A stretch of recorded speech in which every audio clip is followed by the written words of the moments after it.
Hello everyone, welcome back to my channel. I am doing another car chat because I think that I'm really digging this series, if we want to call it that.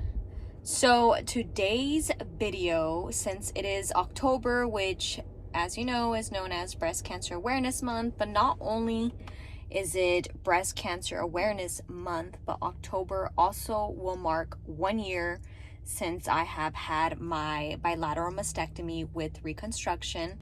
So today is October 16th, which is also known as Breast Reconstruction Awareness Day. Lots of things happening in this month. I thought that today's video would be fitting for me to talk about my breast surgery, some of the regrets that I have, some things that I wish I could have done differently, and some advice that I would like to give you in case you are considering doing a bilateral mastectomy, lumpectomy, if you're doing reconstruction, no reconstruction. I'm basically gonna just give you my experience and let you in on what I wish I would have known and what I wish I could do differently. Again, disclaimer, this is my experience. Your experience and your journey is completely different, so please tread carefully when you hear my advice. Let's dive in and let's just go over what I wish I'd done differently. So number one, I wish I would have kept my nipples. And number two, I wish I did fat transfer instead of implants. Even though I didn't qualify to do the fat transfer because of the lack of fat that I had, I should have advocated for someone to donate their fat to me. I actually did not know that this was an option. So if you didn't know it was an option, now you know. Look into it, research it, talk to your surgeons, talk to your medical team. So those are just really the two things that I wish I could have done differently. Now let's jump into something that I'm going to call as big sis talk. I went the implant route for my reconstruction. So let me kind of give you a recap. I did a bilateral mastectomy. I did not save my nipples, and I did immediate reconstruction, which means that at the same time that they removed my breast and the nipples, the plastic surgeon then went in and placed implants and did the reconstruction. If you go the implant route, when you discuss your desired breast size, ask to see the implants that you will be getting to make sure that the size is something that you and your surgeon both understand. Because when you have natural breasts and you go bra shopping, you typically talk about bra sizes by referring to them as like 34C, 32D, etc., etc. But when you're talking about implants, they're measured in cc's. So it's just different. It's different lingo, it's different terminology. So make sure to just ask to see the different implant sizes that are available. That way you can actually feel them, look at them, put them against your chest, and just feel more comfortable knowing that you're making the right decision. This was my mistake. So I was a double D before surgery, and I asked my surgeon if she can take me down to A cup or a B cup. However, I didn't ask to see the implants, so when the surgery was done, there was no going back. At first, I thought my breasts were just like really swollen, and maybe that's why they looked large. But now we're about a year after, and they're still fairly large. Honestly, they still feel like they're either a D or maybe even a double D. If you're in the same boat as me, you're getting ready to sign off on consent paperwork and all of that stuff. These are things that I wish someone would have told me. These are things that I wish I would have thought of before doing my surgery. Next up is be real with yourself and what is important to you. I feel like I maybe felt a little bit ashamed for wanting to do reconstruction. I felt like maybe it was vanity or a vain thing to even desire. But at the end of the day, it will be you who is living in your body for the rest of your life. So you have to, and I cannot stress that enough, you have to do what you feel you will be most comfortable with. So if you are married like I am, if doing implants is important because you want to feel comfortable in front of your husband, then do it. I don't mean to offend anyone with that statement, but I I have to be real with you. This is me being real, raw, and honest with you.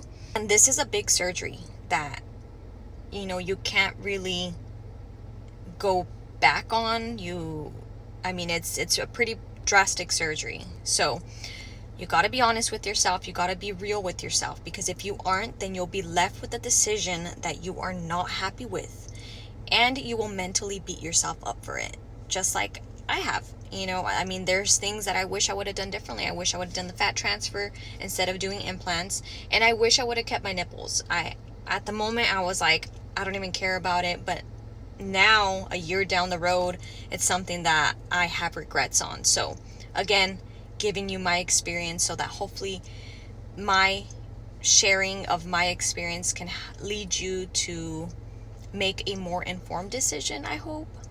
And another thing I really want to stress about is pray about your decision. Have people intentionally pray specifically over this. It isn't an easy decision, and you're amputating a part of your body. You really are. And your body's going to look different for the rest of your life. So it's really important to make sure that you're going into that surgery feeling like you are doing the best decision for your health, feeling like you're doing the best decision for your mental health as well. There's a huge part of this that affects your mental health because your body image is changing. So just again, make sure you're praying about this situation, having others praying over you, and hopefully giving you good counsel as well. And don't be afraid to seek out help, like talking to a therapist or a psychiatrist, whatever it takes for you to feel like you are making an informed and educated and a decision that's going to bring you peace. And talking about making a decision that brings you peace, it's also important to note that you kind of have to be patient, because that peace comes with time. And not only does it come with time, it comes in waves. So there's times where I go months where I feel absolutely comfortable in my body. Then there are some low valleys. There are times where I absolutely dislike my body and I feel terrible about myself. I go through moments where I hate what I went through. I hate the scars. I hate that my body is forever altered. Dislike that I don't feel comfortable in front of my own husband sometimes. And to top it all off, I hate that I hate these things, hate that I feel these things. And it's a battle within myself of, mourning what used to be and accepting where I am now. And it's a battle between being grateful to God for bringing me to the other side of this and, removing this horrible disease from my body, but also struggling with my mental health. And it takes a lot of understanding that those two things can coexist, the regret, the hate for those things, and also being grateful. There are so many incredible resources out there, so I'm gonna go ahead and make sure that I link them so that you can kind of read some self-reflection questions. Also, there's some questions that you can ask your surgeon. So there's a ton of helpful resources. I'll actually put some up on the screen right now so that you can kind of start reading through some of them. But yeah, these are all things that are free, resources that are free out there, things that you can print out, things that you can type up on your notes app, things you can jot down so that when you go to your pre-op appointment, or if you're going for some consultations, take these questions with you. Don't be afraid to ask them. Don't be afraid to ask them to repeat their answers as well, to show you pictures, to show you, if you're going to go the implant route, to show you the implants. Don't be afraid to also take someone with you, because it's a lot of overwhelming information. And I remember so many times, basically like every appointment that I attended, I left the appointment feeling like I had the information go in one ear and go out the other, just because there's so much internal dialogue that was happening within my own self that I just don't think I was able to retain the information. So it helped that I took someone with me so that they can remind me about what the doctor told me. And it also helped that I took someone with me because they were able to ask some questions that maybe I didn't think about ahead of time. Or what I would also do is, if my husband went with me, I would tell him all the questions that I wanted to ask the doctor. And I told him, if for some reason I forget to ask the questions, or maybe I'm shy to ask the questions, then he would be that person who steps in and asks those questions for me. I understand that it is an absolute luxury to have someone help you during this time, to have someone help advocate for you. I know and I understand that that is a luxury, because I know that this is not the case for everyone. And I know that there's tons of people who unfortunately have to go through this alone, who have to fight this nasty disease alone.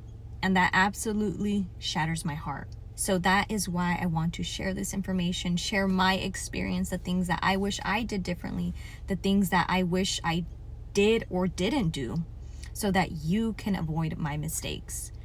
And again, I say that very lightly because it's my personal experience. You know, you may have a completely different diagnosis. You may have a completely different treatment plan. So again, tread carefully with my information. It is just my personal experience that I hope can help someone out there who is watching this video. All right, so that is all the card chat for today. I hope that you enjoyed today's video. I hope that you walk away with some extra information that maybe you didn't already have. And most importantly, I pray for God's healing hand to be over you wherever you are in your health journey. I want to leave you with this verse. It is from Psalm 73:26, and it says, "My flesh and my heart may fail, but God is the strength of my heart, my portion forever." And I also read this very beautiful commentary that I want to share with you before I end the video. I'll also provide the link in the description box so that you can go back in and read the full commentary and explanation. But it says, "Human beings are fallible. The premise of this psalm is that Asaph wrongly became bitter and unhappy when he could not understand God's ways. After resolving his unhappiness, he declares God as the most important aspect of his life. Even if his health failed, Asaph knew this would not mean God had failed him. To view God as his portion means to see the Lord as a source of his happiness." And that is a commentary that accompanies Psalm 73:26. And I think it is very fitting, because it is a reminder that our health is something that can change from one day to the next. So it is important to fix our eyes on Christ, to fix our eyes on God, and to remember that even though our bodies may fail, as some of us have been experiencing or have experienced in the past, or some of us may experience in the future, God is our strength, and God is our heart and our portion forever. Thank you for watching. I hope you have a beautiful and blessed week ahead of you, and I will see you in the next video. Bye.